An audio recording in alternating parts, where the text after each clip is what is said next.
qui prépare l'enregistrement.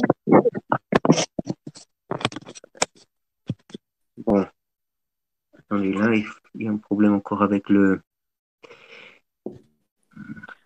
Mais où est-ce que je suis là maintenant? Ça, c'est... Je me suis perdu On ici. vous voit pas plus. Oui, on voit que c'est de la caméra, là, je pense. Oui. Voilà.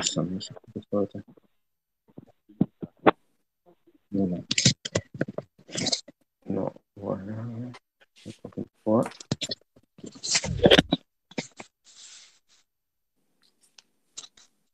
On ne voit pas trop, hein. Non. Et je ne comprends pas pourquoi. Ça fait que toutes ces... Peut-être il y a c'est comme sur les appareils photo, quelquefois il y a une réversion de caméra. Oui, et je trouve pas. On va changer de Ah, caméra. Voilà. Là, voilà. On arrive. On arrive finalement. Bon, on se voit, c'est bon? Oui, c'est bon? pour moi c'est bon, je sais pas pour les autres. D'accord. Alors, si c'est bon pour vous, les autres aussi, ça va être bon. Oui, c'est bon. On ne va pas trop perdre du temps là encore avec toutes ces questions techniques. Oui, bénissez mon père, ça va mieux, oui, on voit Bon. maintenant. Et vous m'entendez aussi, oui, c'est bon. Vous me dire. Oui. Oui. Hein, si quelque chose ne marche pas, vous me dites. Bon, alors, on ne vient pas en medias res.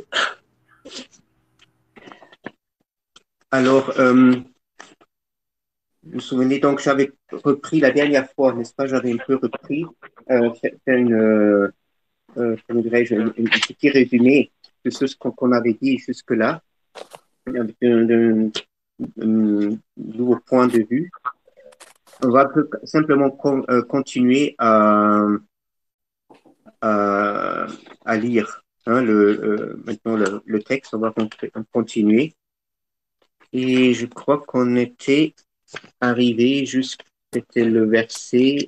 Attendez, avec le soleil. Il faut continuer au verset 1, 7, hein, c'est ça. Bon, c'est ce qu'on n'avait pas dit.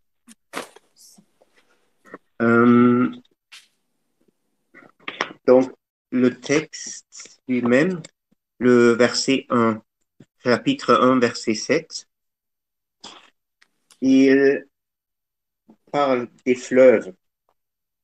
Tous les fleuves s'en vont dans la mer et la mer ne se remplisse pas.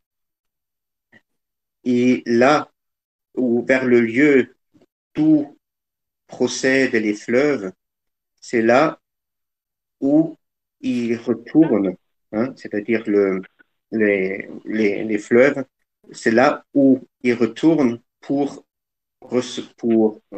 procéder une deuxième fois. Hein. Bon, c'est une traduction, j'avoue. Attendez, j'ai aussi la version française ici, un peu plus élégant et plus compréhensible peut-être. Section note.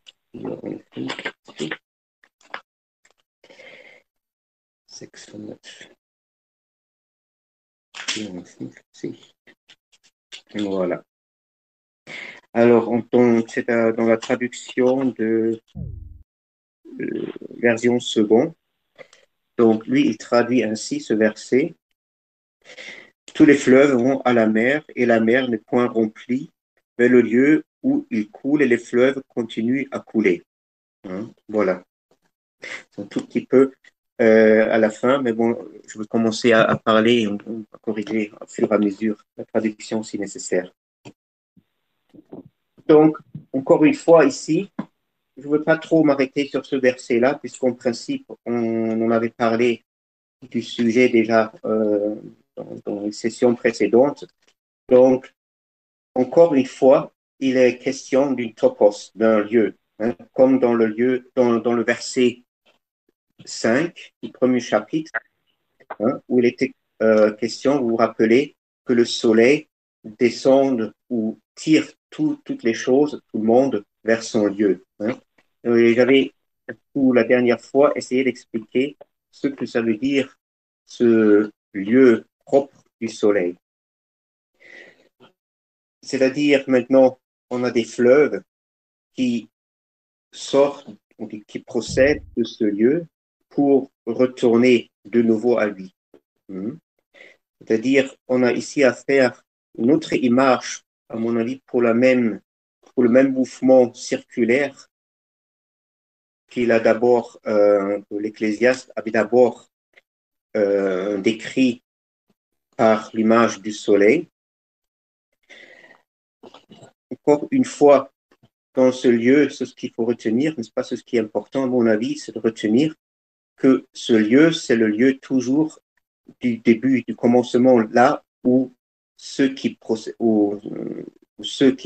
que ce qui retourne vers le lieu prend son origine. Hein, c'est un lieu d'origine.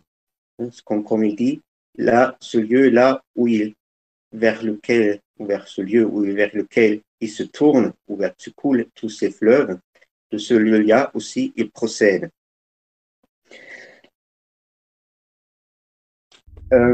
Ici, à mon avis, il parle des fleuves, de l'eau.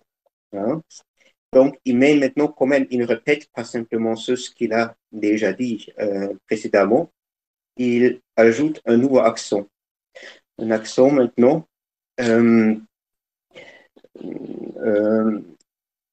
qui met on peut dire, qui met en relief l'unité de l'essence qui se constitue seulement par la procession, une procession qui en même temps qui n'est qu'un retour au point d'origine.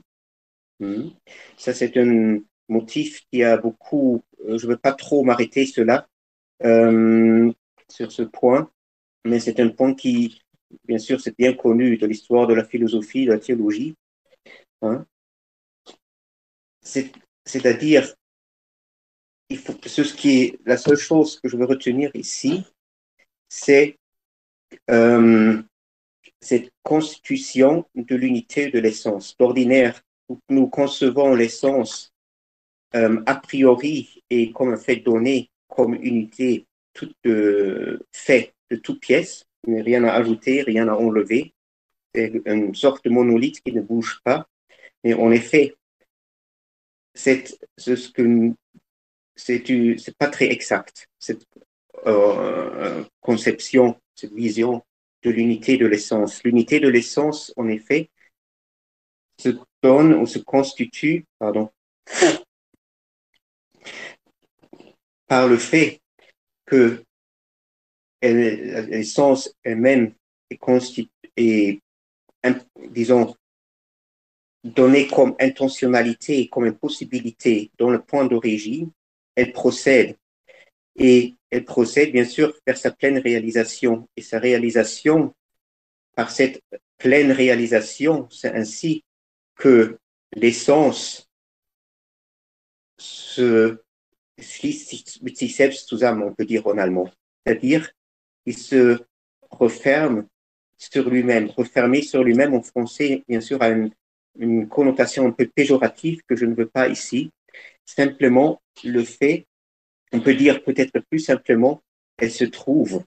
Hein, elle se trouve dans sa réalisation et c'est ainsi seulement que dans les différentes étapes de sa réalisation. Par exemple, pour ne pas être trop abstrait, on peut expliquer la chose tout simplement au sujet de la doctrine des trinitaires. Hein, on a la naissance du Fils et la procession du Saint-Esprit, hein, tous les deux en sortant du Père. Hein. On peut aussi comprendre, justement, d'ordinaire, nous disons, oui, ces trois personnes, ils sont d'une seule essence, hein, d'une seule substance, comme on dit aujourd'hui. Et c'est pour ça aussi, donc, les trois personnes sont égales. C'est ce qu'on ne comprend pas, que cette unité d'essence, finalement, elle se réalise pleinement uniquement au moment où la Trinité, où les personnes elles-mêmes sont constituées et que Dieu quasiment se clôt et se referme sur lui-même en achevant sa propre naissance trinitaire. Dans ce moment-là, lorsqu'il revient à ceux qui étaient impliqués dans le point de départ, dans le point d'origine, à ce moment-là, se réalise véritablement l'essence. C'est une réalisation de l'essence et en une unité. Une unité qui était au départ, c'est-à-dire ça n'avait pas de sens de parler d'unité, puisqu'il n'y avait pas quelque chose qui vivait dans cette essence. On a maintenant encore un autre, c'est ce qui, l'Esclave parle d'un troisième aspect, c'est-à-dire la mer dans laquelle se coulent les fleuves, c'est-à-dire la mer ici est conçue comme un récipient qui ne se remplit jamais.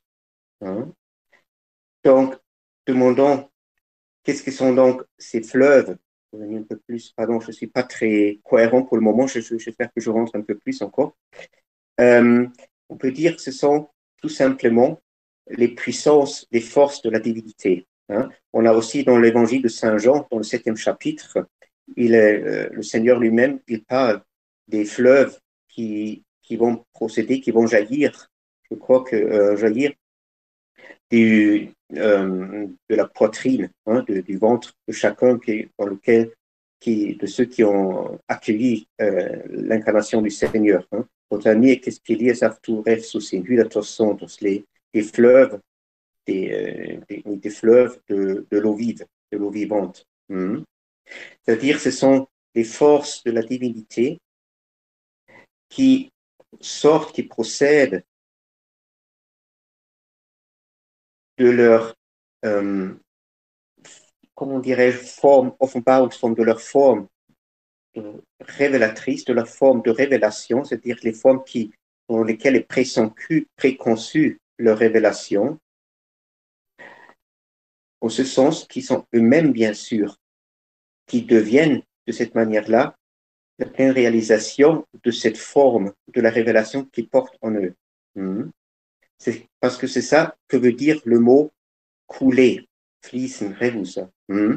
Ici, le revusa, bien sûr, ça s'écrit sur l'évangile de Saint Jean, revusin, mais dans notre texte lui-même, il parle de pour éventer. On peut dire simplement couler. C'est-à-dire, couler veut dire ces forces, ils entrent dans un lieu où ils deviennent une forme manifeste, une forme fixe et manifeste. C'est-à-dire, le fleuve ou l'acte de couler, ici, une image pour la potentialité qui est inhérente à une énergie, c'est-à-dire la potentialité de devenir une forme définie, une forme définie et manifeste qui est inhérente à une énergie. C'est-à-dire le fleuve, l'eau, ici représente le caractère kénotique de la forme. Et donc, ainsi, ces formes, ces forces, ces énergies, si l'on veut, ils coulent vers un lieu qui est dessiné ici comme la mer. Maintenant, de se demander qu'est-ce qui reçoit, qu'est-ce qui est capable seul à recevoir, à concevoir la divinité inépuisable. Bien sûr, on retombe ici, on avait déjà amorcé ici et là le sujet, le sein par lequel la divinité elle-même se donne une essence. Il faut bien comprendre ce mystère du sein de la divinité. D'ordinaire, nous l'appliquons uniquement à la Mère de Dieu lorsque nous en parlons. Bien sûr, la Mère de Dieu qui devient, comme disent les textes liturgiques, un sein ou qui peut saisir et contenir ce que rien d'autre ne peut contenir. hein, bien sûr le Logos dans son incarnation.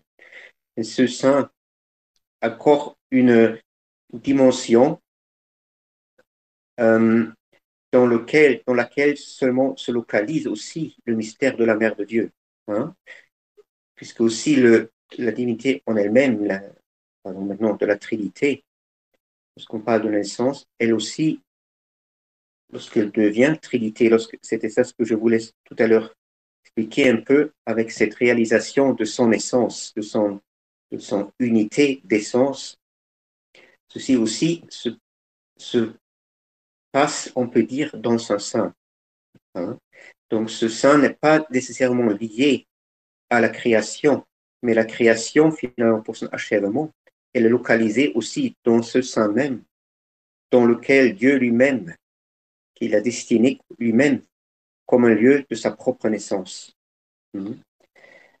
Sauf que, bien sûr, l'homme, par le péché, etc., il est sorti de ce sein. Il ne s'est pas tenu dans les, si on veut dire, dans les limites. Hein, c'est pas le beau mot, limite, hein, mais quasiment, il s'est assigné lui-même quasiment un autre sein, ce qui est bien sûr une impossibilité. Hein. À cause de cette impossibilité aussi, l'homme ou la créature qui est tombée dans le péché, elle perd complètement la capacité de produire, hein, une essence et d'arriver à une unité d'essence. Hein. C'est la tragédie qu'on trouve partout dans si on regarde un peu autour de nous. Hein. Déjà, dans notre propre vie, c'est très difficile de trouver véritablement le point de départ qui puisse quasiment justifier notre existence. Hein. Et ensuite aussi le monde, l'état du monde qui éclate, hein, en une multitude de tessons, mais justement ne trouve plus ni une essence, ni une unité d'essence du coup. Hein, et on s'essaye de réaliser dans différentes manières d'illusion. Hein, c'est ce que la modernité finalement a tourné en un prétendu avantage de vouloir, de chercher son salut dans la virtualité. Hein. Si elle ne peut pas se faire maître d'une essence, elle ne peut pas produire une essence dans laquelle elle pourrait se réaliser. Hein. Donc, on va chercher à échapper à cette contrainte de devoir se réaliser dans une essence et on va essayer de se trouver dans une sorte de virtualité. Hein. C'est ce qu'on voit, une tendance qui est théorisée même. C'est un processus très conscient. Hein. On le trouve dans l'art même on commence au XVIIe siècle, si on veut. Hein. Si vous regardez, par exemple, pour donner un petit exemple de ce que je veux dire, les tableaux de Rubens. Vous connaissez certainement ce peintre néerlandais du XVIIe siècle, qui surtout a travaillé des sujets mythologiques, n'importe maintenant. Et mais si vous regardez les corps qu'il peint, hein, les corps qui sont des masses de chair, hein, d'énormes masses de chair extrêmement lourdes, hein, aussi dans leur physionomie, dans leur anatomie, on peut dire tellement exagérée qu'il devient impossible. Mais si vous regardez les mouvements et les environnements dans lesquels Rubens d'ordinaire ou très souvent place ses corps, hein, j'ai là la tête justement. Je me rappelle d'une image, c'était l'enlèvement, je crois, de qui maintenant? C'est une scène de la mythologie grecque, un enlèvement d'une déesse, je ne sais plus. Cette déesse très, très volumineuse, hein, mais elle est en train de s'envoler. Elle n'a pas de poids. Hein.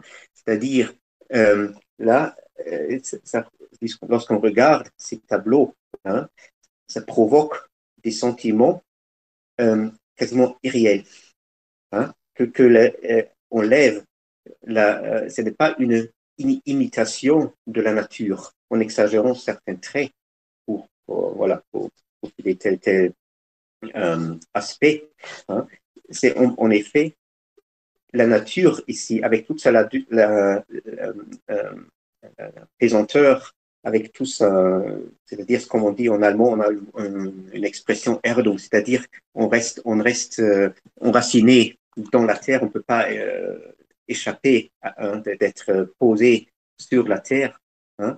Tout cette, disons, les lois de la gravitation, aussi la densité de la matière et tout cela dans ce tableau est enlevé, malgré que les corps ont une forme d'apparence très, très Chanel.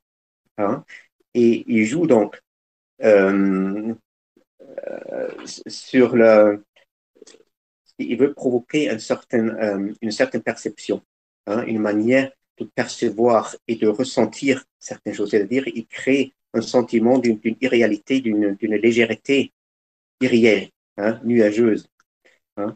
Et bien sûr, c'est une autre manière, c'est-à-dire c'est une réponse à nous connaissons tous l'épisode de la transfiguration du Seigneur sur le mont Tabor, hein, aussi que le corps du Christ devient blanc, lumineux, etc. Hein, mais il reste corps. Hein, et ici, on a le contraire, hein, une contre-réponse, puisque la pensée qui est derrière ce tableau, pour ainsi dire, je ne peux pas accuser maintenant particulièrement Rubens, mais elle n'est pas maître justement de l'essence. Hein. Elle ne peut pas transfigurer la matière à laquelle elle reste soumise. C'est ce qu'elle peut faire.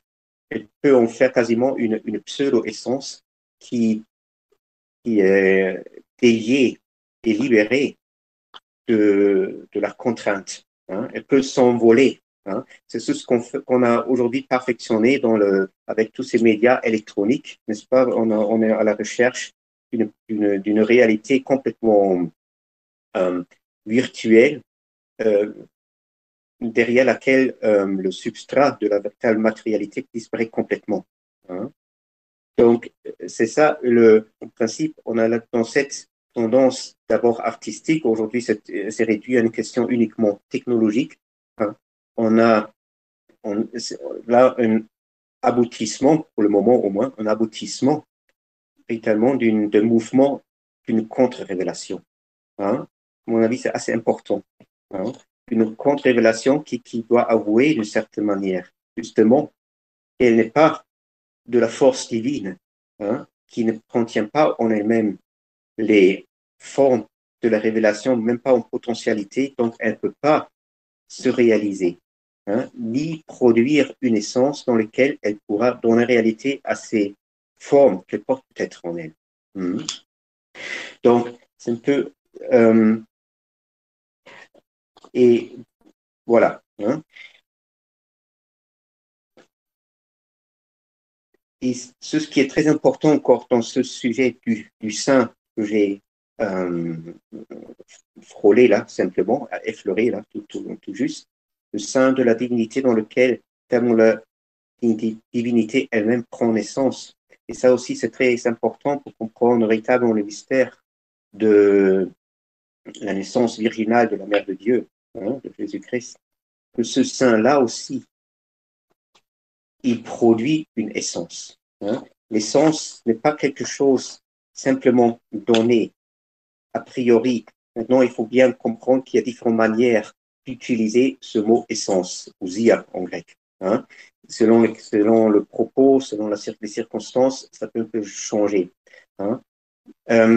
Mais en effet, là, je veux dire, ousia, c'est toujours une connotation, disons, d'une sorte de matière. Hein.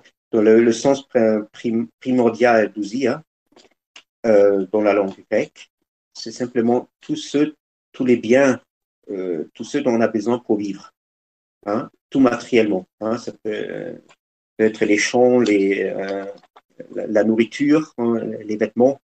Tout ça, ça peut être désigné ousia. Hein. Donc, de là, bien sûr, ousia, ça va encore plus loin. philosophiquement, bien sûr, ça fait toute une carrière, mais toujours dans le grec, il faut aussi penser ce qui, dans l'acceptation du mot contemporain en France, dans le français aujourd'hui, est un peu perdu.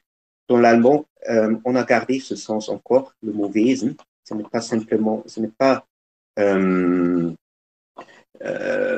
tout à fait congruent avec le mot essence en français.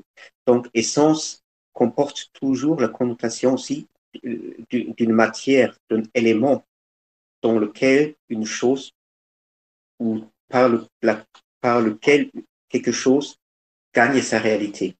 En dehors de cet élément, de cet être ou de cette matière, on peut dire, la chose reste irréelle. Donc, bien sûr, Dieu n'est ni matériel, je ne veux pas dire, il n'y a pas de matière, mais il y a une essence qui est née avec Dieu dans lequel se réalise sa manifestation. Ça vaut pour Dieu lui-même et ensuite aussi, bien sûr, dans la création. La création, justement, aurait dû donner aussi une essence à Dieu pour que Dieu puisse se manifester, révéler dans cette essence. Sauf que ce processus de production d'essence, bien sûr, a été interrompu, a été rendu impossible. Ça, c'est un des effets catastrophiques du péché. Et cet rétablissement, cette réinitialisation, si l'on veut, de cette production d'une essence dans laquelle Dieu peut vivre, dans la créature. Justement, c'est ça aussi qui a été, on peut dire, implanté au moment de l'incarnation de Jésus-Christ dans la Mère de Dieu. C'est ça le grand mystère de la naissance virginale de Marie. À ce moment-là, Logos lui-même fournit, réimplante dans la nature déchue une capacité qui lui permet de renaître. C'est ça ce qu'on appelle de renaître, que Dieu renaisse dans la nature. Et c'est ça ce qu'on dans l'histoire de la théologie, c'est cet effet-là de la nature qui puisse concevoir Dieu, puisque c'est pas les saints-pères, par exemple, les saints-pères, souvent, ils disent pour l'incarnation, ensuite je vais clôturer ce point-là et on va continuer. On dit que très souvent, c'est devenu quasiment c'est un peu proverbial, on peut dire, que le Logos n'a pas pu s'incarner directement dans la chair déchue, évidemment, mais il a besoin, justement, d'une âme rationnelle ou d'un nous, ou maintenant n'importe, pour comment ils définissent maintenant la chose. La formule classique, c'est par exemple Athanase le Grand qui dit le Logos donc s'incarne ou assume une chair à travers ou par une âme rationnelle. Voilà, c'est un peu la traduction qu'on y donne. Sauf qu'il faut bien comprendre ce qu'il veut ici dire avec âme rationnelle. C'est certainement pas simplement notre psychisme doué d'un peu de raison. On peut se demander pourquoi Dieu aurait besoin de ce psychisme et de cette rationalité qui ne peut pas concevoir Dieu, ni penser Dieu, pour s'incarner. Dieu s'incarne pas plus dans notre raison, dans notre raison déchue, que dans la chair. Mais bien sûr, Saint Athanas, il dit une psyché logiki, et logikos n'est pas toujours, surtout pas dans le contexte théologique, à traduire par raison et raisonnable. Bien sûr, c'est d'une sorte du point de vue lexique, ce n'est pas faux, mais du point de vue du sens ensuite. Et il faut comprendre qu'ici, lorsqu'il parle du psyché logiki, il parle justement d'une déjà le mot psyché dans le grec, même chez nous, qu'est-ce que ça veut dire âme? Je ne veux pas trop insister maintenant là, mais à mon avis, lorsqu'il parle de psyché, logiki, ce qu'il veut dire là simplement, c'est justement cette qu'il a implanté, qu'il a restitué la psyché, hein, et psyché ne veut pas simplement, pardon, oui, je vais continuer une phrase, ensuite je fais mon corollaire sur la psyché, une âme donc dans laquelle il a restauré, pardon, dont il a restauré le caractère d'être logiki, c'est-à-dire capable du logos, hein, c'est ce que ça veut dire, de la parole divine, évidemment, hein. Et psyché, simplement en parenthèse, hein, n'est pas nécessairement et toujours simplement que nous en comprenons aujourd'hui, une substance invisible dont on ne sait pas trop de quoi il s'agit, mais qui fonctionne dans l'usage commun comme simplement une synonyme pour moi, ego. Hein, voilà, on peut aussi dire c'est tout ce que je suis. Hein, voilà. Ça, même philosophiquement, etc., de point de vue de l'histoire philosophique grecque, etc., c'est pas juste. Hein. L'âme n'est pas simplement un synonyme pour ego, hein, au sens plus ou moins péjoratif ou positif, comme on veut. Hein. On peut dire, là, je voudrais dire que, de mon vue de psyché, c'est ce que j'avais dans une des sessions précédentes, j'avais parlé de l'espace de la révélation. Hein. Et on peut dire que l'espace de la révélation, bien sûr que c'est pas, j'avais dit que c'est pas simplement un espace créé par des murs, hein, qui nous entourent, mais c'est vraiment oui, pardon, j'ai pas d'autres mots, mais un espace dessiné, formé par Dieu pour qu'il trouve là-dedans les possibilités de se donner une forme, et l'espace finalement lui-même n'est rien d'autre que la forme que Dieu s'y donne. Hein. Et cet espace, bien sûr, c'est ça que le grec, très souvent, ça peut dépendre aussi maintenant du penseur, mais surtout aussi beaucoup des saints-pères, et on passe outre à ce fait, l'appelle la psyché, l'âme. C'est ce qui donne à tout ce que veut dire âme dans la théologie, hein, dans l'histoire de la théologie, toute une autre ampleur. Hein. Donc, c'est pas simplement une substance créée, au ce sens-là, comme nous le comprenons, une substance créée, invisible, un peu moins dense que le corps, et qui concentre tout ce que je suis. Hein. En effet, l'âme et cet espace dans lequel Dieu opère sa révélation, qui coïncide bien sûr avec sa propre naissance dans la créature. Hein. Dans ce sens-là, la psyché est le reflet, on peut dire, le reflet créaturel de ce que j'appelais ici tout à l'heure, avec ce sein de Dieu, hein, qui est le topos, le lieu, hein, d'où procèdent toutes les fleuves, toutes les énergies, les puissances de la divinité pour y revenir, pour y influer et finalement créer cet être de la révélation, hein, c'est-à-dire être de la révélation, cette révélation primordiale de Dieu. Donc, dans ce verset-là, puisqu'il faut toujours, on risque un peu, dans ma manière là d'expliquer et de lire ce texte, c'est-à-dire qu'on reste longtemps sur un verset, on risque un peu de perdre hors vue le but, le scopos du texte entier, hein, ce qui est toujours un peu dangereux. En plus, ensuite, on peut faire dire les textes, tous ceux qu'on veut lui faire dire. Hein.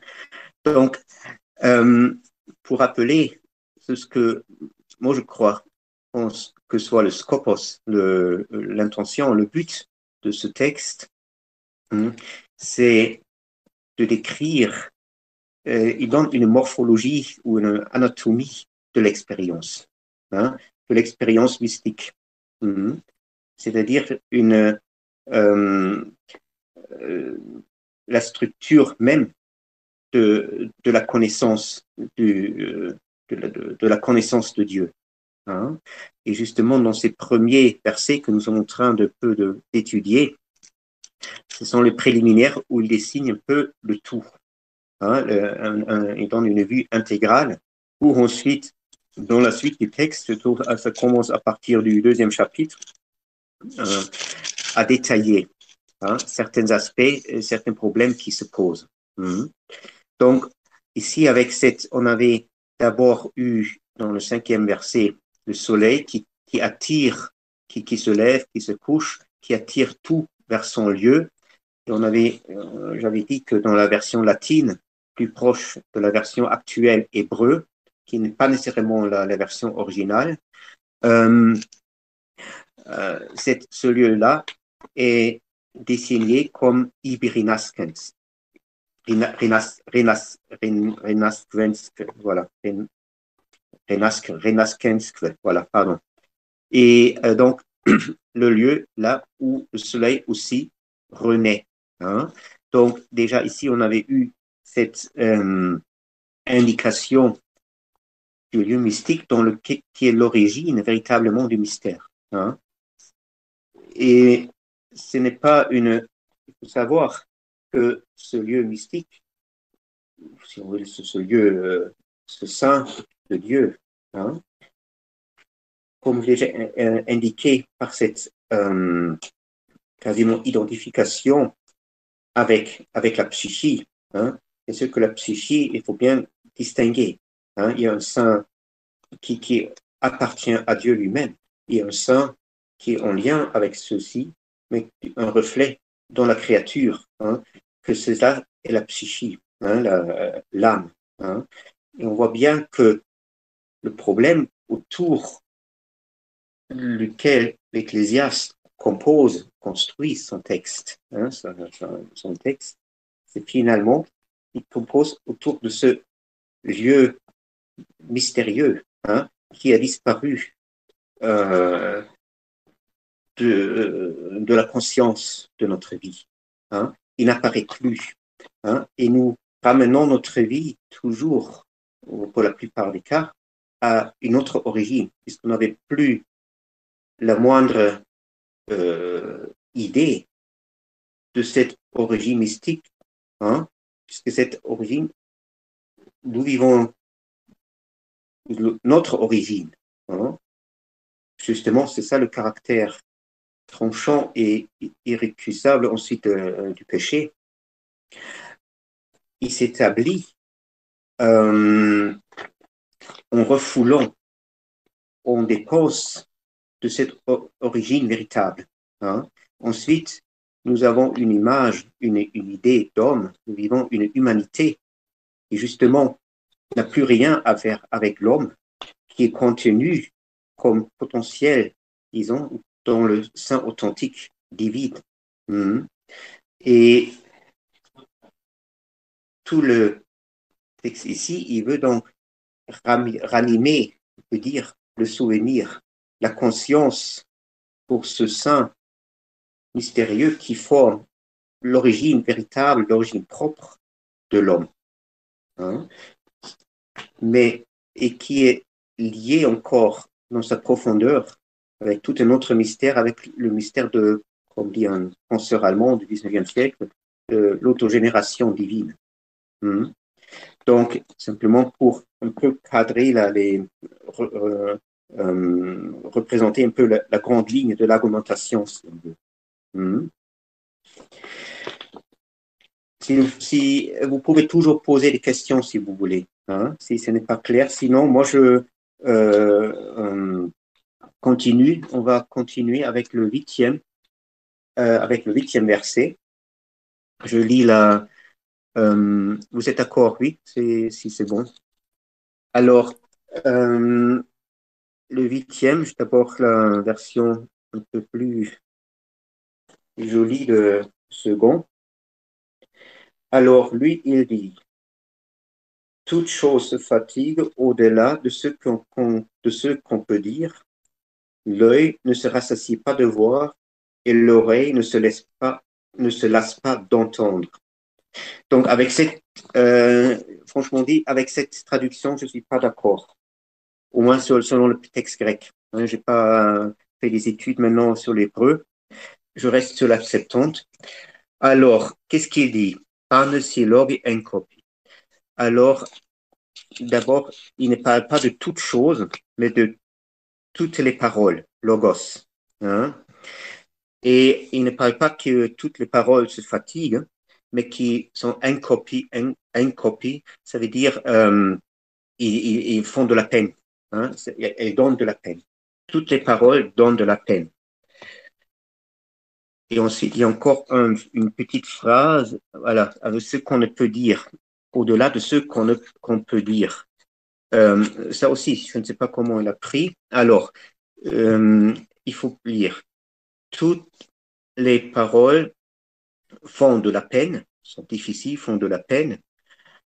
L'homme, en principe, anir, voilà, masculin, mais on peut dire le générique, là, l'homme, anthropos. L'homme ne pourra pas les exprimer, les parler. Hein? Et l'œil ne se remplit pas. Là, oui, c'est pas bien, le rassasie pas, mais il s'emplit pas, remplir. L'œil ne se remplit pas en voyant et l'oreille ne se remplit pas, ne pas remplit par l'écoute. Donc, demandons de quelle parole s'agit-il? Hein? Maintenant, il change un peu de sujet. Hein?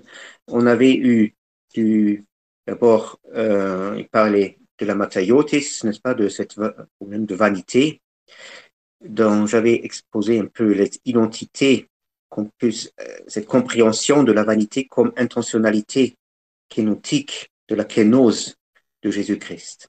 Hein?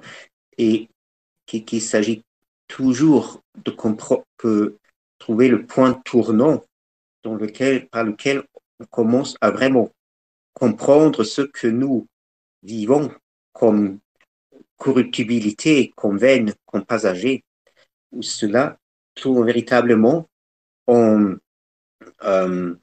connaissance révèle en lui-même une autre intentionnalité, hein, une véritable intentionnalité divine. Donc, ensuite, il va jusqu'au approfondir cette pensée-là, jusqu'à arriver au sein dissimulé, caché, hein, qui est le récipient de toutes les forces divines et aussi en même temps le lieu d'où ces forces vont procéder une deuxième fois ou de nouveau, si l'on veut. Hein. C'est ça que les saints-pères appellent souvent la nature divinisée. Hein. C'est ça l'origine de ce qu'on appelle chez nous la théosis, hein, la divinisation. Donc, il parle de cela maintenant, il reprend et il dit toutes les paroles sont au fond de la peine, sont difficiles. Hein.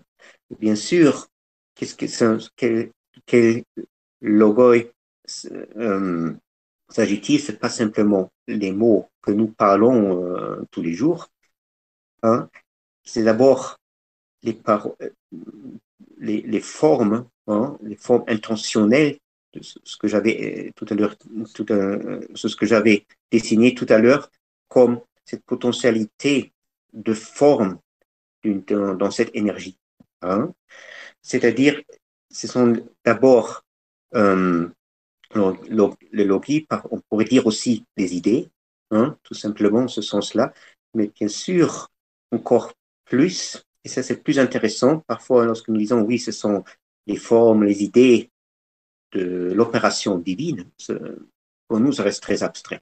Hein, ça devient très idéologique et ça n'a aucun intérêt. Hein. Mais ce sont bien sûr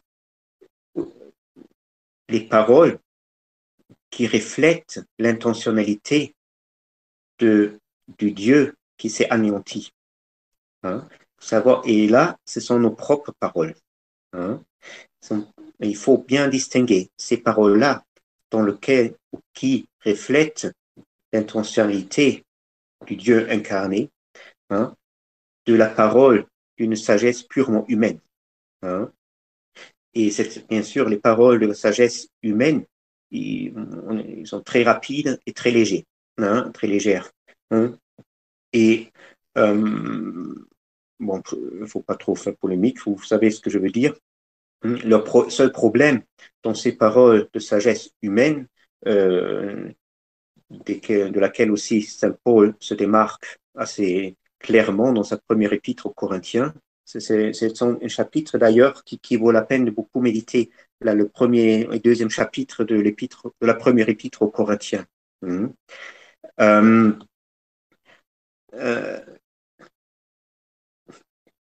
C'est les paroles dont il parle ici, donc ne sont pas les paroles d'une sagesse humaine qui finalement se réalisent, comme j'ai dit tout à l'heure, certainement seulement dans une sorte de virtualité, hein, et en construisant une bulbe, hein, mais une parole qui véritablement puise dans ce sein dissimulé, mystique, le véritable, puise l'intention divine. C'est-à-dire, c'est la dernière, c'est la fine pointe de tout un processus, disons, spirituel, ce qu'on les Grecs appellent ça une anagogie, anagogia. Hein? Une anagogie, je ne sais pas comment traduire ce mot en français, mais c'est une guidance vers le haut. Hein? On parle d'anagogie, par exemple, dans les écrits de Denis Areopagite, on parle souvent d'anagogie, c'est-à-dire on est mené, guidé vers des sphères, disons, d'expérience mystique. Hein? Souvent, on l'interprète ainsi. Mais sans se rendre compte que cette anagogie, véritablement, c'est pas simplement que l'homme se laisse guider vers un monde supérieur, mais il relève d'une profondeur, véritablement, la divinité qui attend dans son état d'anéantissement d'être élevé par l'homme. Hein? L'anagogie, finalement, se réfère à un acte de notre esprit qui puisse se plonger, si l'on veut, dans ce puits, dans cette profondeur du sein, hein, qu'elle porte en elle, sans le savoir, hein, et saisir là cette intentionnalité divine, de ces forces qui se sont versées dans ce sein, ces forces divines qui s'étaient versées dans ce sein. Et l'acte de l'esprit, l'acte de la pensée, la dernière fois j'avais insisté surtout sur le mot pensée, c'est ça véritablement l'acte de pensée véritable. Hein. Vous voyez bien que l'acte de pensée n'a rien à faire simplement à réfléchir comme fait notre raison, hein, notre intellect déchu qui réfléchit beaucoup, mais il ne trouve jamais un Dieu là-dedans. Hein. Et surtout, il n'a plus aucune idée de cette profondeur dans laquelle l'intellect, une fois l'intellect apophatique, peut se plonger pour faire remonter cette intentionnalité divine et finalement comment dirais-je, former dans une parole. La parole, finalement, elle rend témoignage, hein, elle rend témoignage de ce processus d'anagogie, qui a de succès, hein, qui a de réussite dans ce processus anagogique ou mystagogique, si vous voulez. Et c'est ça, cette parole-là, véritablement, qui est véritablement théologie au sens propre. C'est ça que Saint Denis, par exemple, appelle la théologie mystique. Donc, les paroles donc, ne sont uniquement réelles et vraies si elles reflètent la forme essentielle, primordiale, ou le fond même de l'essence. Ça, c'est très important. Que dans la parole qui apparaît finalement de cette manière-là, et l'Ecclésiaste dit bien que c'est un processus qui n'est pas facile.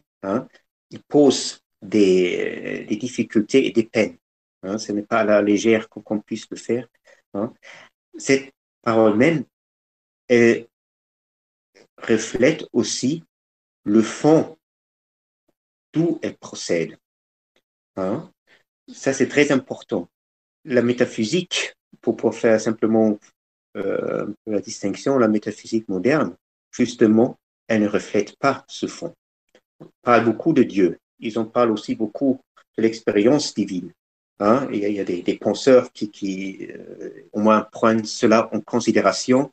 On a même, surtout intéressant dans ce contexte-là, par exemple, la philosophie latine du Moyen-Âge, où il y a toutes les discussions autour.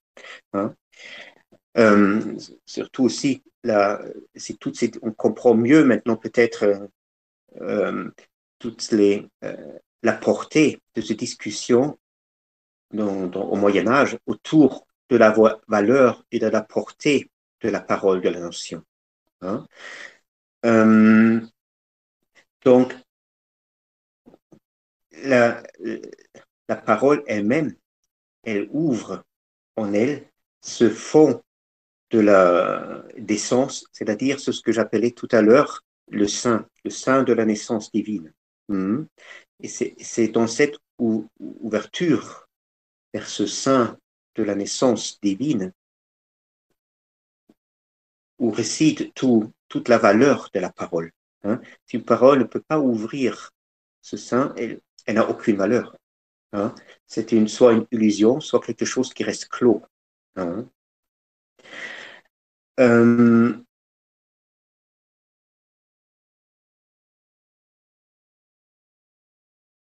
peut aussi dire, peut-être non, on va sauter cela, on va revenir là tout à l'heure. Je voudrais, j'avais déjà un peu amorcé. On va continuer. Je reviens là, pardon, ça ne me concerne pas, c'est moi qui ai un peu composé la chose. Donc, on avait dit donc que, bien sûr, que ce processus d'anagogie, il pose la peine.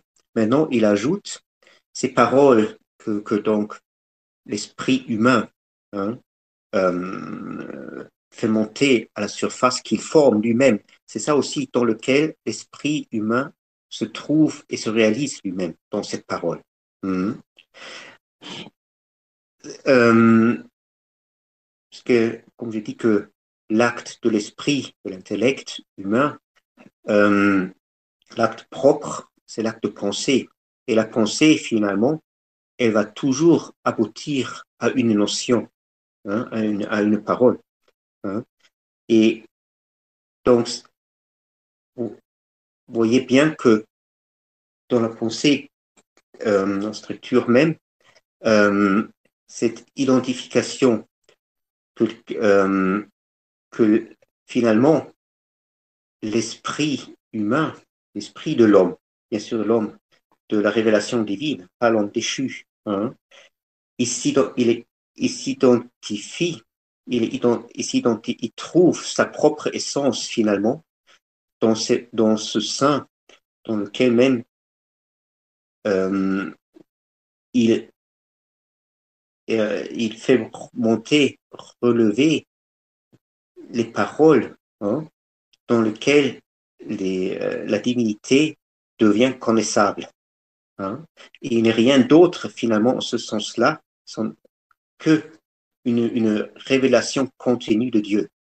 Hein. Il se réalise toujours en se faisant naître quasiment comme une parole dans laquelle Dieu se révèle.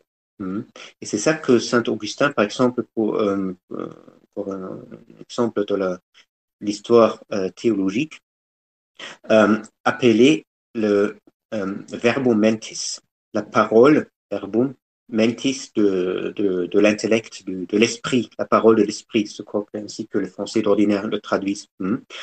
Et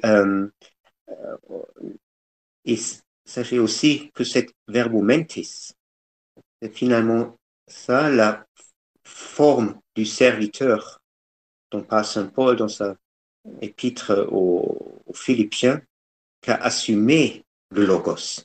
Le logos, en ce sens-là, dans l'acte de l'esprit humain qui forme, en passant par les profondeurs de ce sein, une parole, hein, c'est par cet acte-là même que le logos aussi devient quasiment forme du serviteur, hein, où il se laisse réaliser, hein, parce que c'est lui-même, le logos, qui se trouve anéanti quasiment en latence, on peut dire, hein, en latence au fond de ce sein, en attendant que l'esprit de sa créature va s'identifier à lui. C'est ça l'acte d'apophase, hein, pour remonter et former une parole dans laquelle il devient manifeste dans la créature. C'est ce qu'on appelle ensuite la théologie cataphatique. Donc, mais maintenant, puisque là je suis dans le sujet, on parle de la théologie cataphatique, c'est-à-dire affirmative, hein, qui donne un résultat apparemment positif, mais là, l'Ecclésiaste, il nous dit, un homme ne pourra pas les exprimer, ne pas les parler. Hein? C'est-à-dire, la parole exprime quelque chose, il donne une expression, il crée une expression. Hein? Et maintenant, ici, apparemment, il crée une expression qui n'exprime pas ce qui est dit. Hein? Mais si ce qui devrait être dit n'est pas exprimé, la parole n'a plus de sens. Hein? C'est beaucoup des spiritualités, des courants spirituels ont tiré de cela, bien sûr, leur propre conclusion. Hein? En disant, oui, bien sûr, il faut abandonner la parole, ne pas avoir une vie spirituelle dans la parole. Hein. La parole a simplement, ou au mieux des cas, un rôle indicateur. Hein. Il peut nous indiquer comment se tourner, voilà, hein, qu'est-ce qu'il faut faire. Hein. Mais bon, ça s'arrête là et il n'y a pas plus de... la parole appartient uniquement, surtout, à la sphère, à la sphère de l'intellect déchu. Hein, c'est-à-dire, eux, ils admettent la parole uniquement comme un fait de la chute, hein, de naturel, de la sagesse humaine. Hein. Ceux qui disent cela, ils se trompent. Hein. Ils se trompent déjà, il suffit de lire, justement, j'avais mentionné tout à l'heure la première épître de Saint Paul aux Corinthiens, hein, qui parle d'une logos tu stavrou, hein, d'une parole de la croix, qu'il met en contradiction, hein, en controverse contre la sagesse humaine, hein, et son chérigme surtout, hein, son chérigme qui n'est pas simplement indicateur, c'est indicateur ascétique ou qui nous donne les informations nécessaires, hein, et dans lequel lui-même il dit, je vais quand même, puisque ça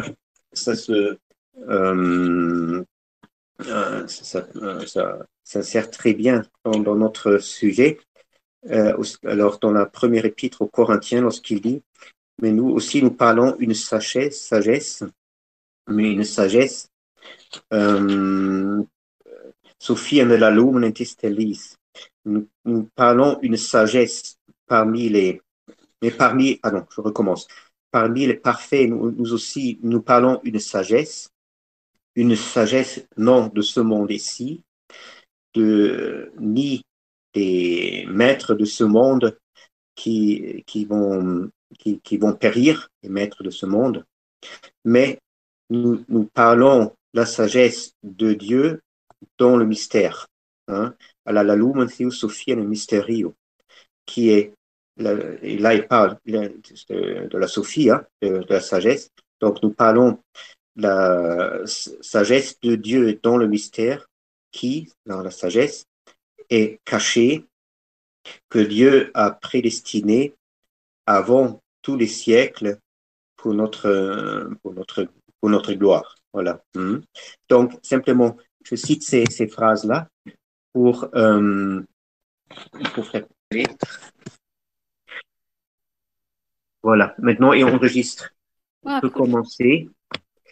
Alors, apparemment, il y a beaucoup de gens qui n'ont pas. Je ne sais pas il manque des personnes là. Attendez, je vais envoyer encore l'invitation. Encore, mais ils pourraient en principe, ils peuvent se joindre d'eux-mêmes, n'est-ce pas? En principe, ils ont le lien. Je vois plus Mathieu. Pardon? Je vois plus Mathieu et. Oui, c'est ça. Ils ont disparu là. Ouais. Ils étaient là. Mais ils ont le lien. Il faut simplement qu'ils refassent le lien, n'est-ce pas? Il faut peut-être ces galères avec ces machines. Mais comme c'est eux qui ont dit que c'était une question de temps, je pense qu'ils doivent savoir qu'il faut cliquer sur le lien. Oui, c'est ça. En principe, ils devraient. La technique. Oui, c'est ça. J'ai pas leurs coordonnées, je peux pas les joindre. Oui, je peux. Attendez, encore un instant. Peut-être leur envoyer encore une fois. Il est où? Il est où?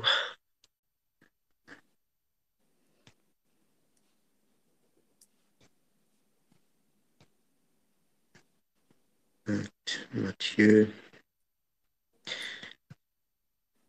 Là, on va envoyer. Bon. D'accord. Bon, on recommence. Hein? Voilà, ils reviennent. Juste,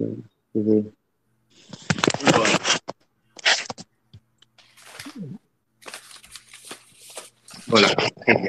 Alors, on continue.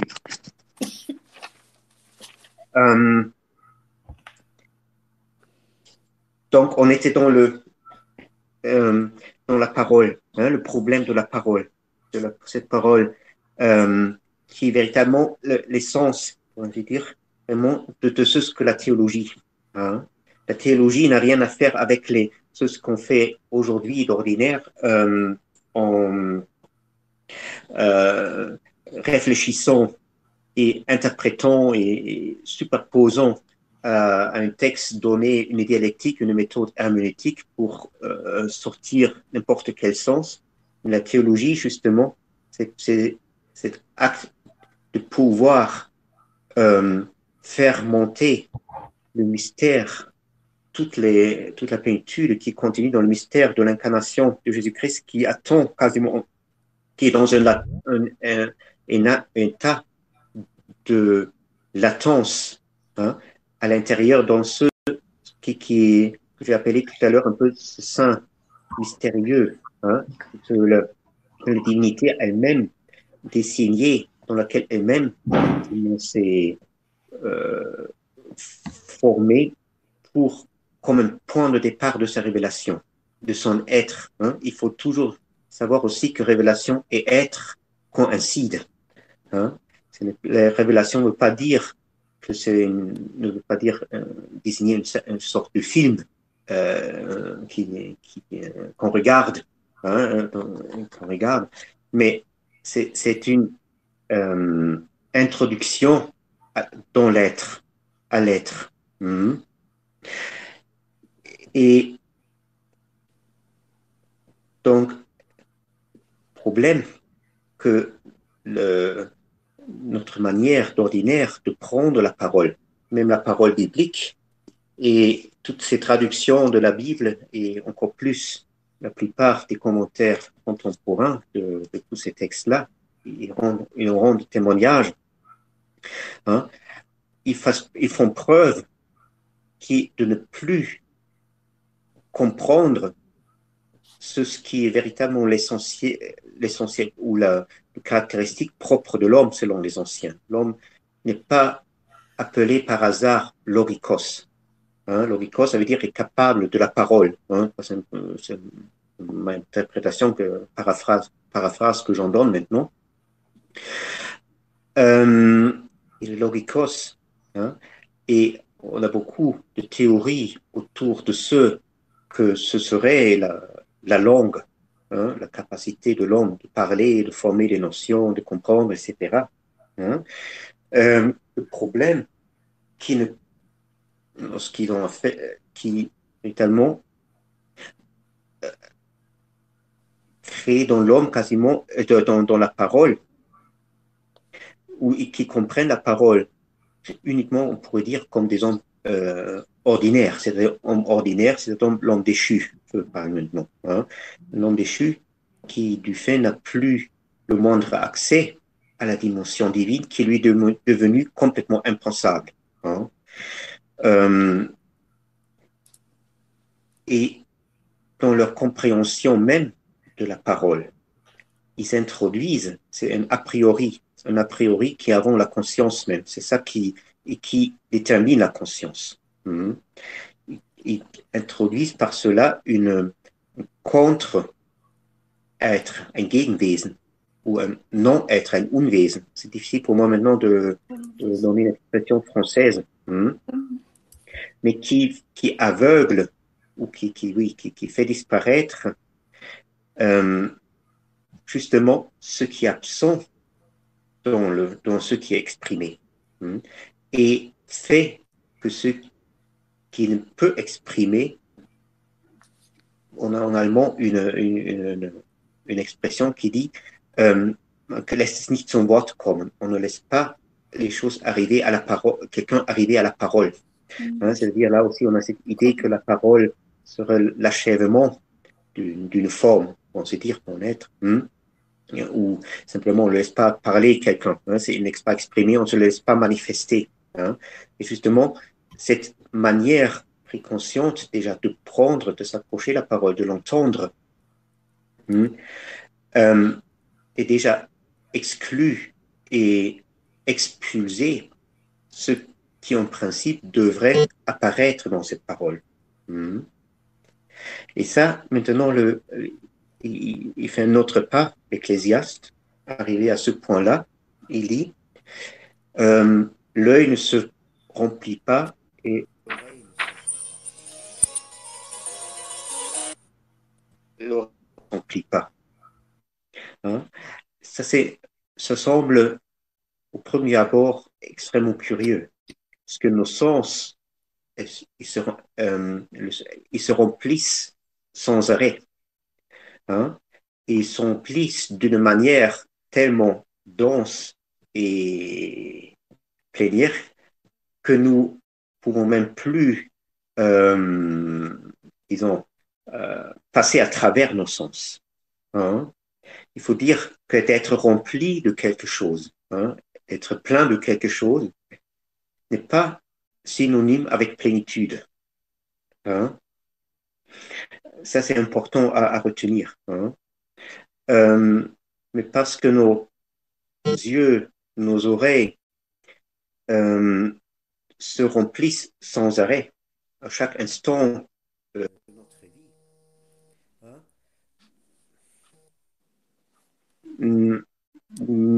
Nous nous trouvons prisonniers de nos sens.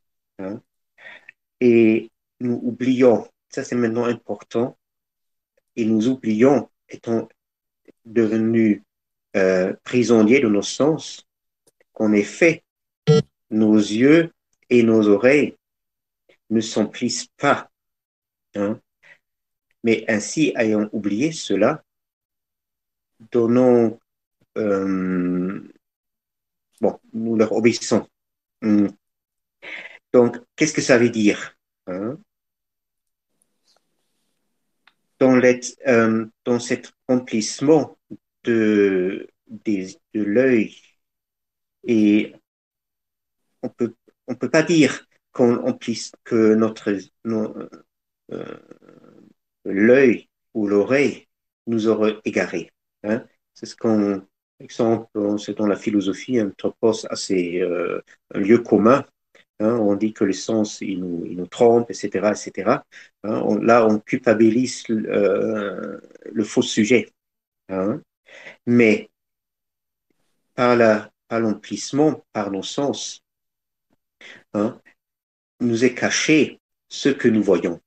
C'est-à-dire, nous ne comprenons plus ce que nous voyons. Hein, et nous ne voyons pas ce qui se montre, mais nous voyons partout ce qui ne se montre pas. Hein. Si nos yeux ne s'emplissaient pas par ce que nous voyons par contre ceux qui se manifestent. Hein. Je ne sais pas si j'étais clair. J'ai traduit directement de l'allemand. Ce n'est peut-être pas c'était pas de la meilleure idée. Hein. C'est-à-dire, je veux dire, l'Ecclésiaste, là, il revient sur son sujet ce qu'on avait déjà dans notre première session, sur la vanité. Hein. Mais il reprend maintenant dans le contexte, disons, gnosiologique, un peu plus, il explicite ce qu'il avait abordé au départ.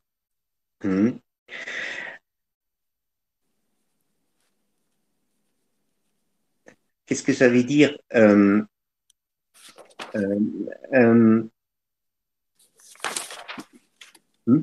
Ah, pardon.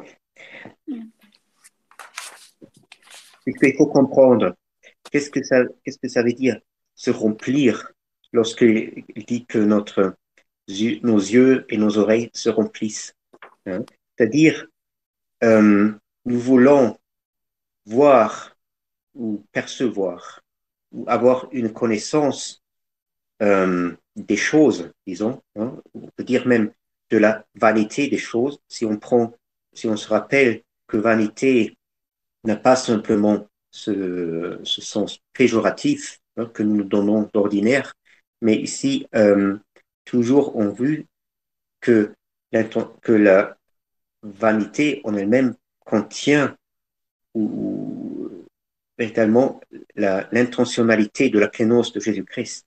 C'est ce que nous percevons comme vanité et vanité parce que nous justement renions dans cela même cette intentionnalité de la kénose. Hein. Et maintenant, nous avons un peu un cas analogue dans l'œil et l'oreille. Hein. Nous voulons percevoir les choses, hein, en dehors de cette intentionnalité de la kénose. Hein. Et en nous laissant quasiment se remplir l'œil et l'oreille, en ce moment-là, nous produisons seulement cet extérieur, un extérieur qui en soi est impossible de cette intentionnalité de la kénose. Hein? Cet extérieur de l'intentionnalité de la kénose est aussi impossible que cet extérieur du sein de la naissance divine. Il y avait un texte qui n'est pas canonique, mais qui est très intéressant, mais qui considère aussi la chute des êtres de Dieu. Et ensuite, il s'étonne, il parle de différentes, comment dirais-je, il parle aussi des ayons, c'est un texte gnostique, et il parle des ayons et des salles, hein, comme image, des différentes salles, les grands espaces, les salles dans lesquelles la divinité se loge et se manifeste. Et il s'étonne dans ce texte comment est-il possible que tous ces lions, tous ceux qu'ils ont déchus, ont pu quitter ces salles, hein, puisqu'il n'y en a rien en dehors. Hein. Ce dehors, véritablement dehors de Dieu, hein, il y a un dehors de Dieu, mais cet dehors dont je parle maintenant, c'est ça, c'est ce qui s'est créé quasiment aussi comme une virtualité, un véritable non-être, seulement au moment où nous refusons à l'intentionnalité de la kénose, à l'intentionnalité de Dieu.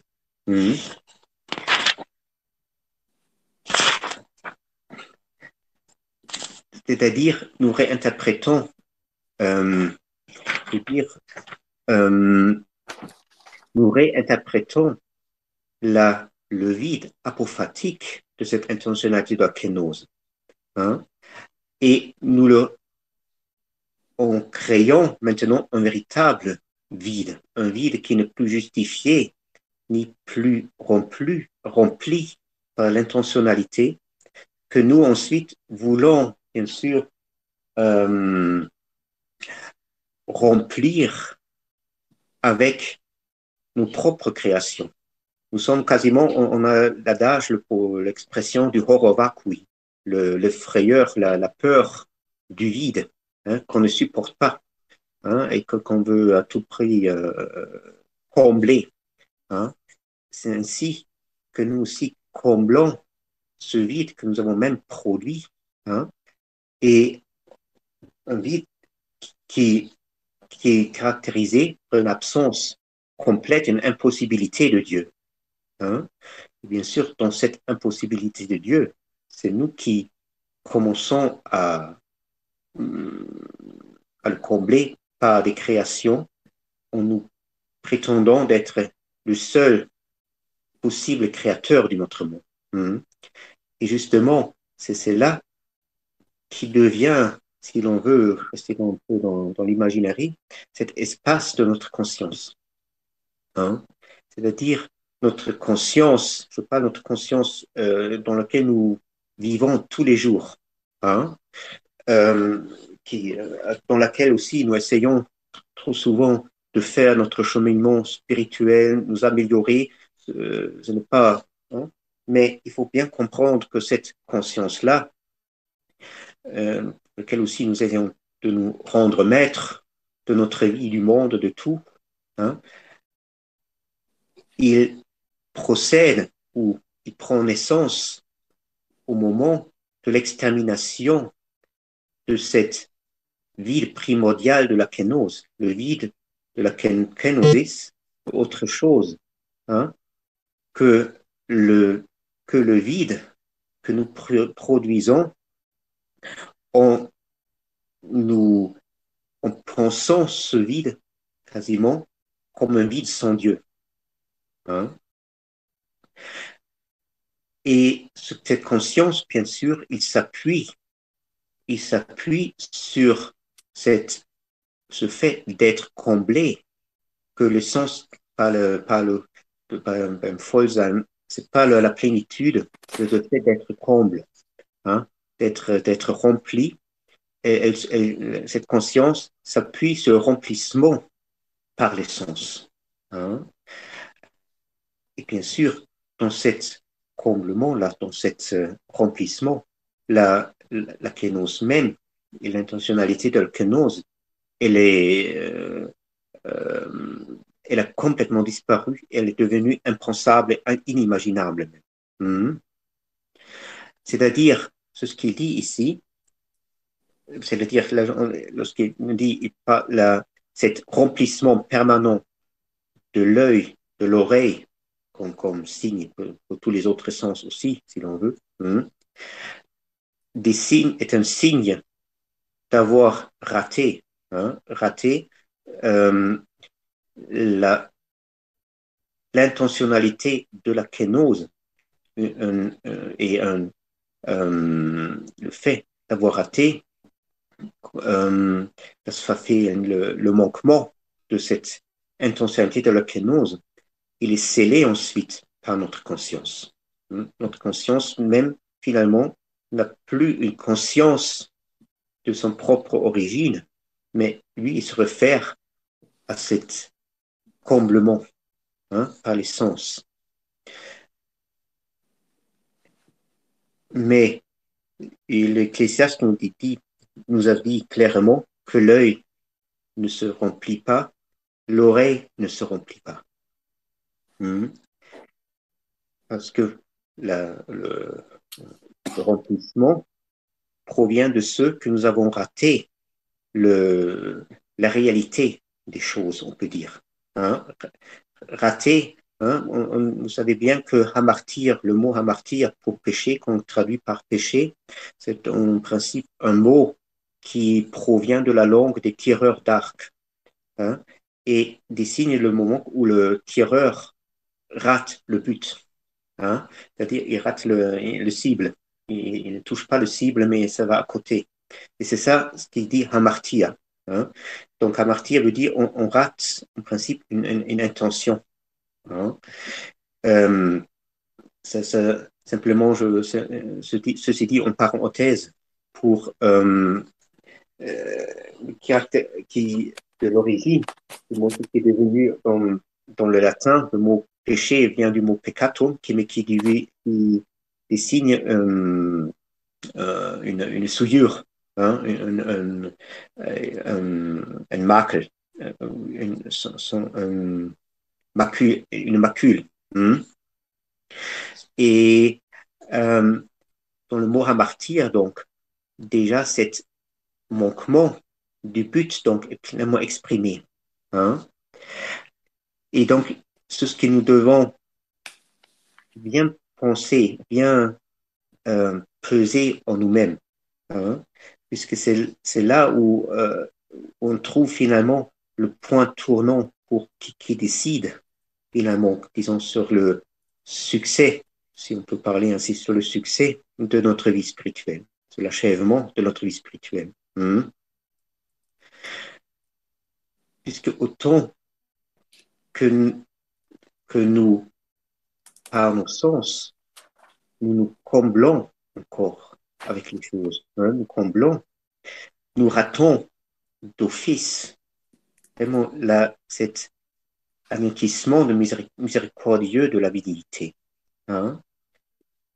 Si nous comprenons que ni l'œil sont remplis, ni l'oreille, ça veut dire, si nous avons compris cela, c'est à ce moment-là que nous touchons le point le plus profond de cette intentionnalité de la kénose, où cette intentionnalité s'accomplit,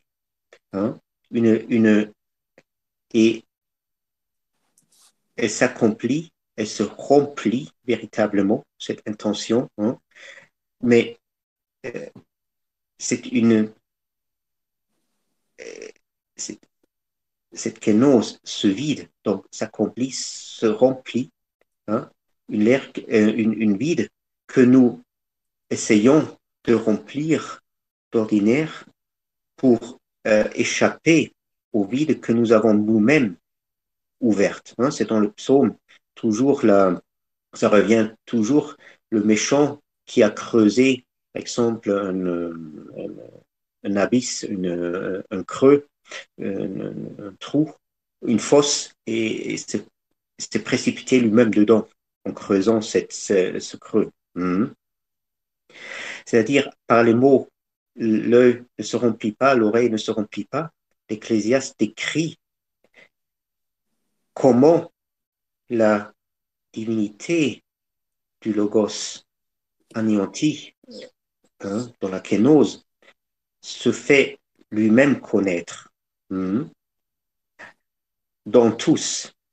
Il se fait connaître en tous, mais à condition que ni l'oreille, ni l'œil soient remplis. En ce moment-là, on peut dire, si les arbres remplissent, si les nuages, les montagnes et tout ce qu'on veut, les maisons,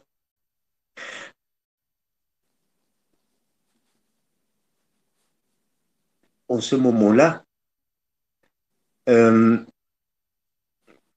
euh, comment traduirais-je? Ça, c'est un peu difficile. Pardon, j'ai écrit mon texte comme toujours en allemand et je bute sur mon texte pour la traduction. Ça, c'est pas très clair si je le traduis ainsi. Mais je crois quand même c'est assez clair ce que je veux dire. Hein? Si c'est-à-dire au moment où je ne vois plus euh, le phénomène, disons, le phénomène matériel, bien sûr, euh, en même temps, je ne vois pas le phénomène matériel tel qu'il doit être, ou pas doit être, mais ce qu'il est. Hein? Euh, il change complètement de caractère. Il devient quelque chose, comme dit Saint Grégoire le théologien, quelque chose de dense entre moi et Dieu. Hein? Et j'ai beaucoup de peine à percer, à traverser à travers ce mur que moi-même, il parle là de la matière.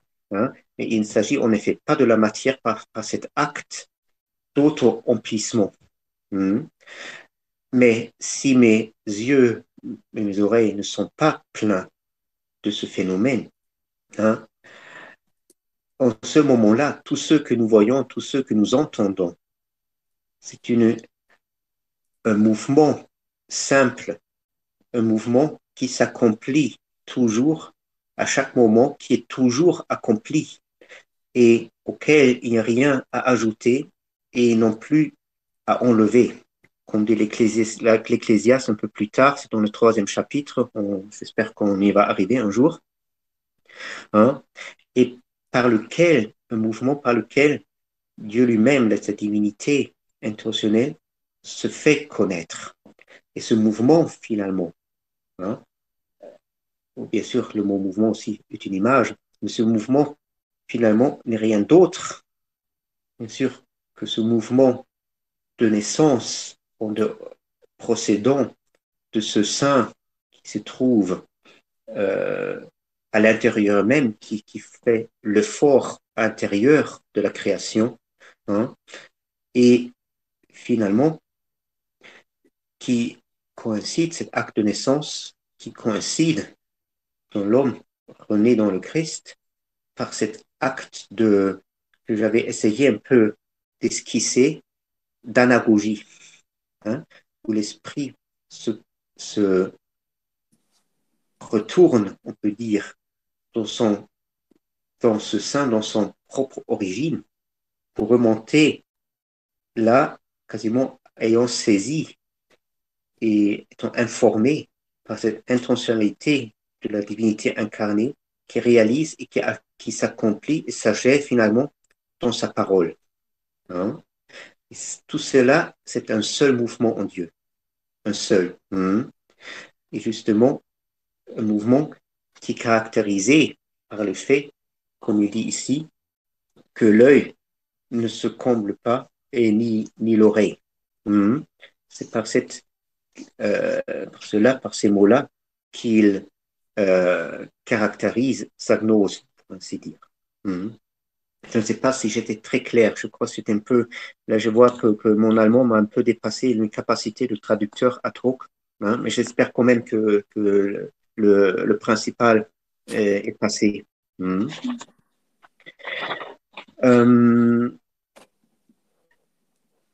Si vous voulez, on peut encore. Peut-être encore quelques mots pour au prochain, puisque ça s'enchaîne, les versets prochains, le 9 et 10. Au moins comme pour amorcer, on peut peut-être continuer la prochaine fois, un peu plus approfondir la chose. Alors, il dit, Titogegonos avtodogenizomenon. Ce qui est, pardon, je vais prendre, pardon?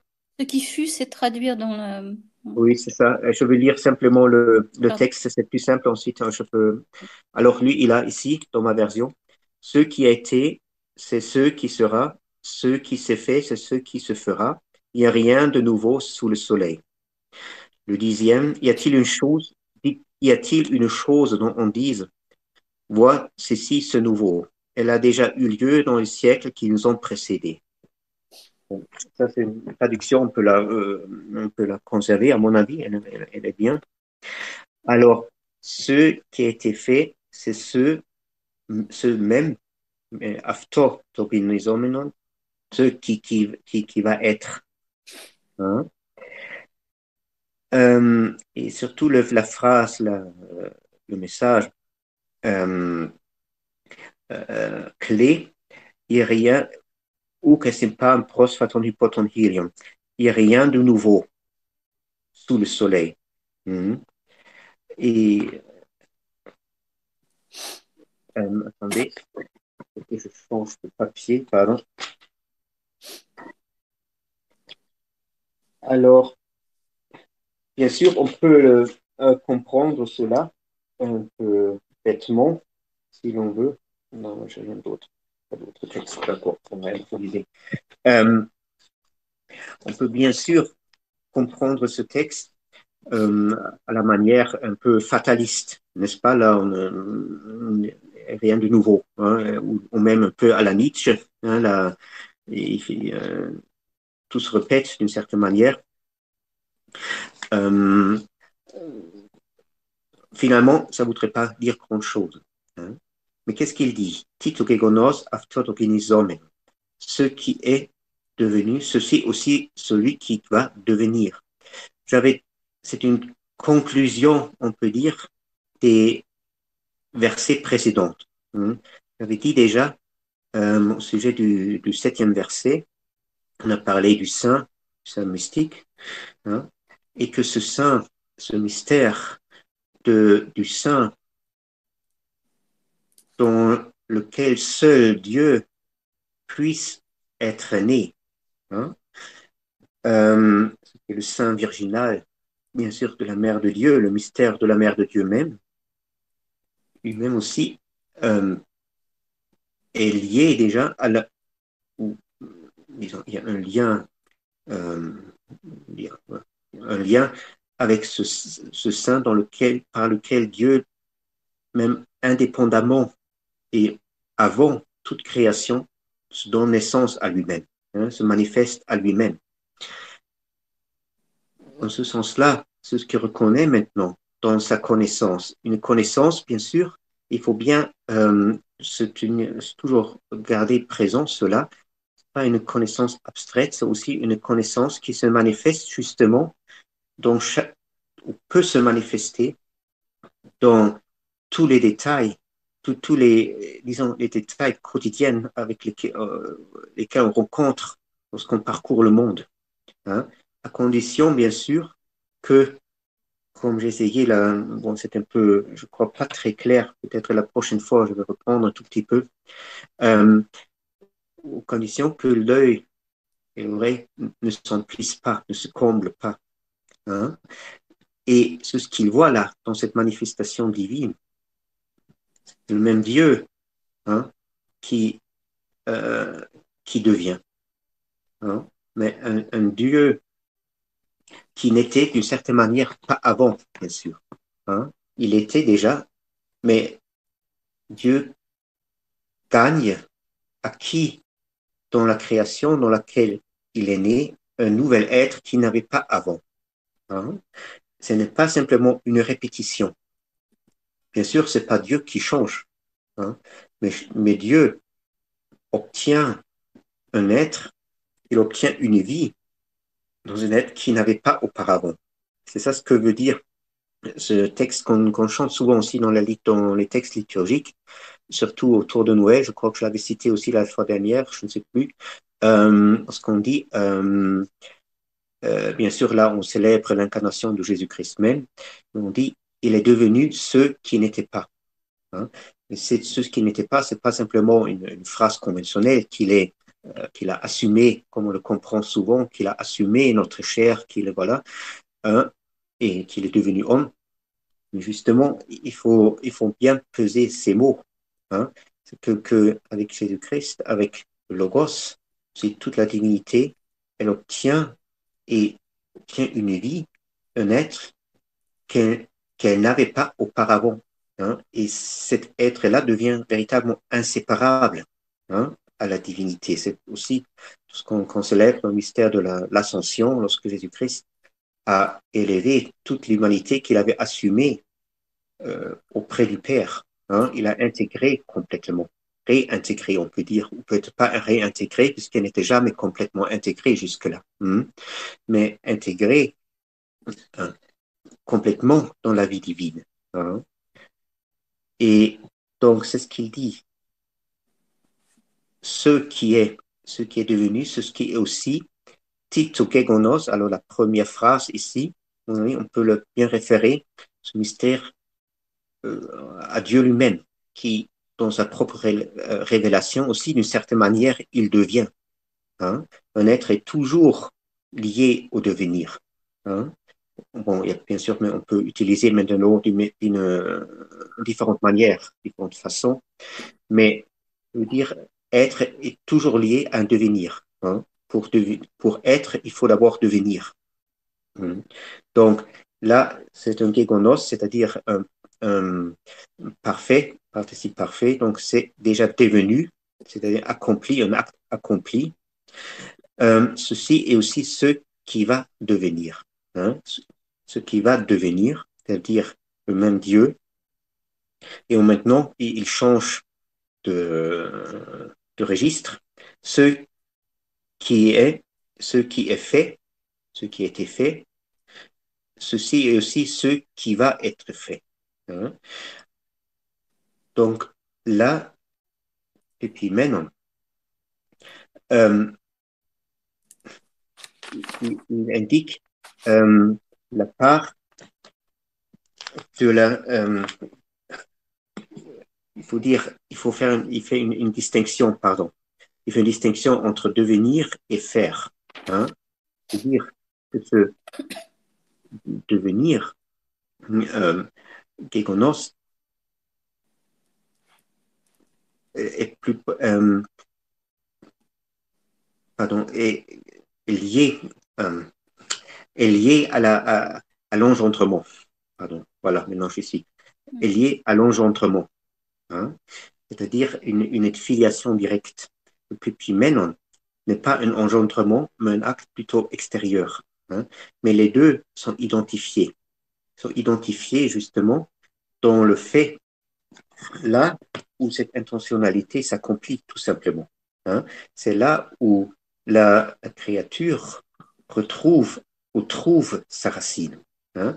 J'avais dit que nous séparons d'avec l'intentionnalité de la kénose, hein, en nous donnant une propre origine. C'est-à-dire, à ce moment-là, autant que nous vivons encore dans cette sphère qui se constitue, qui est ensuite caractérisée, marquée par cet emplissement perpétuel par les sens et par la conscience qui se construit, pour simplifier la chose là-dessus, hein, elle n'a pas de racine. Hein. Et l'homme en lui-même n'a pas automatiquement une racine. Nous disons très, très souvent que nous sommes tous des enfants de Dieu, nous sommes tout homme qui est né est un enfant de Dieu. C'est un peu blabla. Hein. Les choses ne sont pas ainsi. Hein. Mais ce qui est, c'est chaque homme, indifféremment de son origine, de sa position sociale, etc., il a la possibilité, jusqu'à son dernier souffle, de gagner, d'obtenir cette racine, cet enracinement. Hein. Justement, cet enracinement, elle consiste que l'esprit, il atteint justement ce point plus profond, là, point plus profond que de cette mataiotis, hein, de cette vanité même, ce point plus profond qui n'est rien d'autre que cette intentionnalité que cache cette mataiotis, dont peut-être l'homme n'a pas tout à fait la conscience et qu'il peut apprendre. Hein.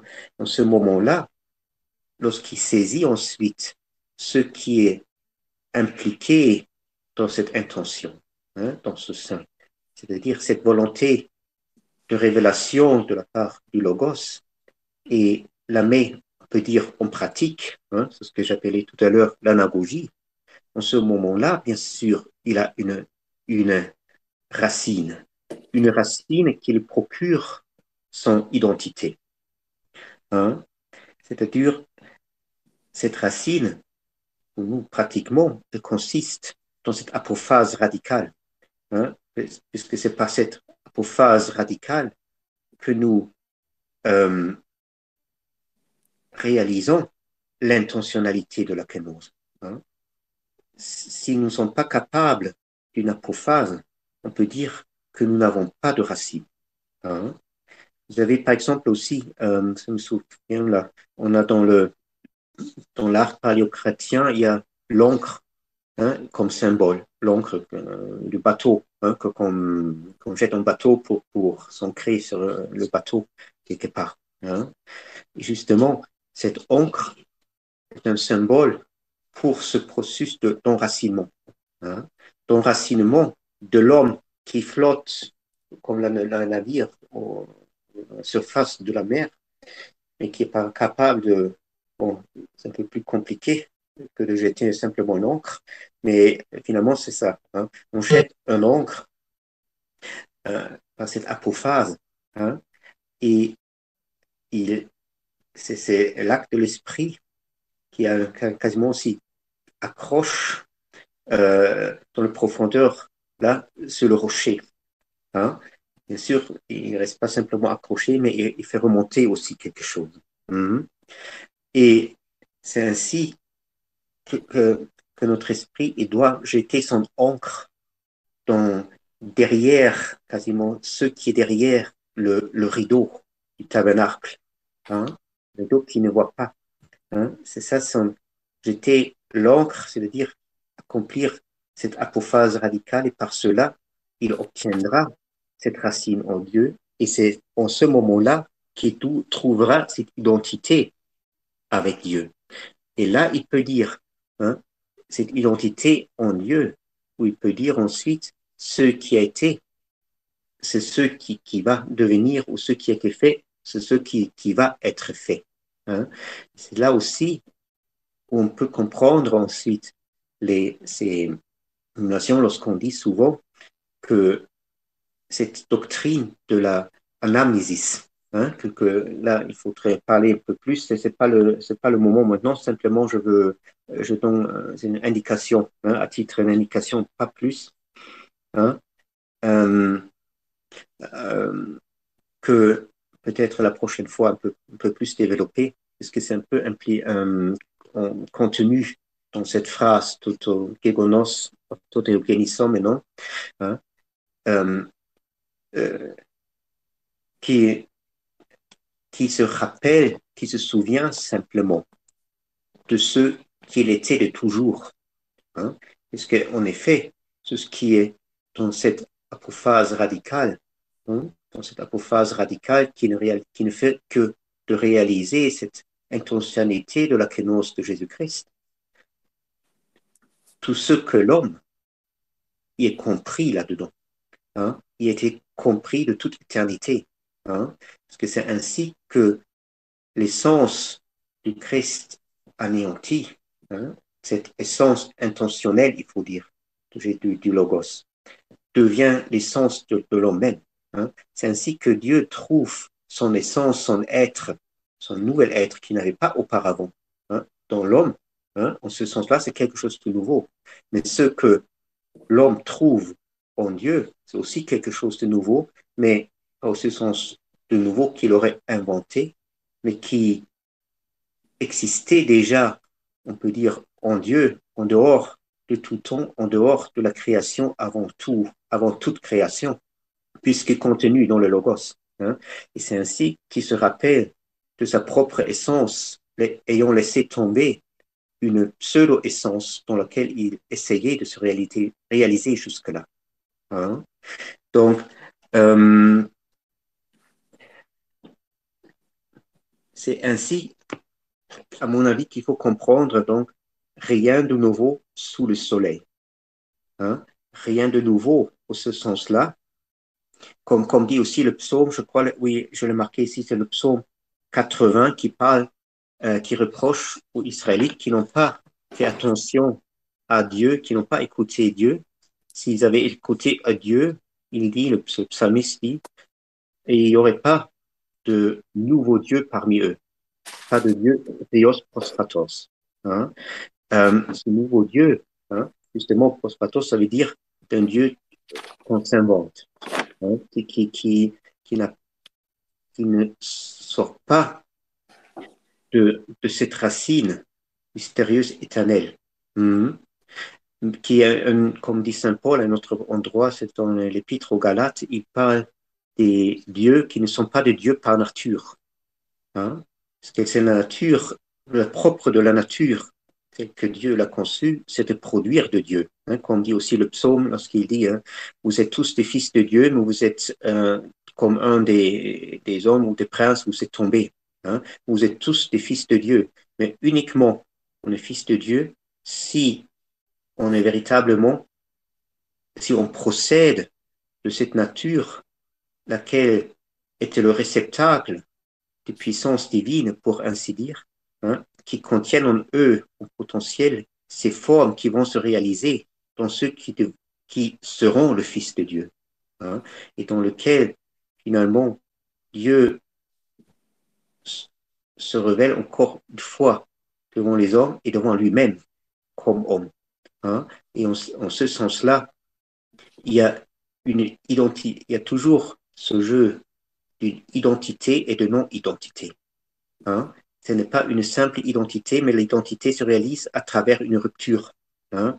Une rupture qui justement, qu'on ne doit pas comprendre comme une simple négation. Si on le comprend comme une simple négation, hein, là, on dit que cette rupture serait irréconciliable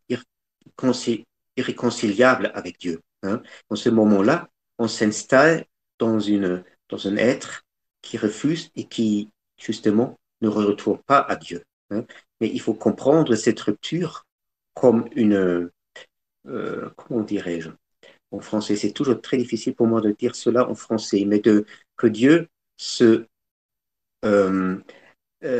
met dans un état de latence, hein, pour ainsi dire. Il devient, il sort d'ordinaire, on dit que Dieu est toujours un être actuel, toujours en acte, toujours réel. Hein. Lui-même, il devient d'une certaine manière irréel. Hein. Mais pour donner la place à une créature qui quasiment doit aussi rentrer dans cet irréel pour réaliser ce que Dieu a impliqué là-dedans. Hein. Donc, peut-être, on arrête peut-être quand même là, aujourd'hui, ici. Hein, je vais revenir peut-être la prochaine fois encore sur ce verset, essayer de faire un peu plus clair. J'espère que je n'étais pas trop confus, non, mais voilà. Si vous avez encore des questions. Oui. Non. D'accord. C'est tout bon. Bon, alors, merci beaucoup pour votre attention. Merci, Père Denis. Merci à vous. Merci. Et je vous souhaite encore une bonne semaine. Merci, vous aussi. À vous aussi. Oui, bonne semaine. Et j'espère à bientôt. Hein, si je vais À continuer. bientôt. À bientôt. Alors, Au revoir. à bientôt. Au revoir. Qui bénisse. Au revoir. Que Dieu bénisse.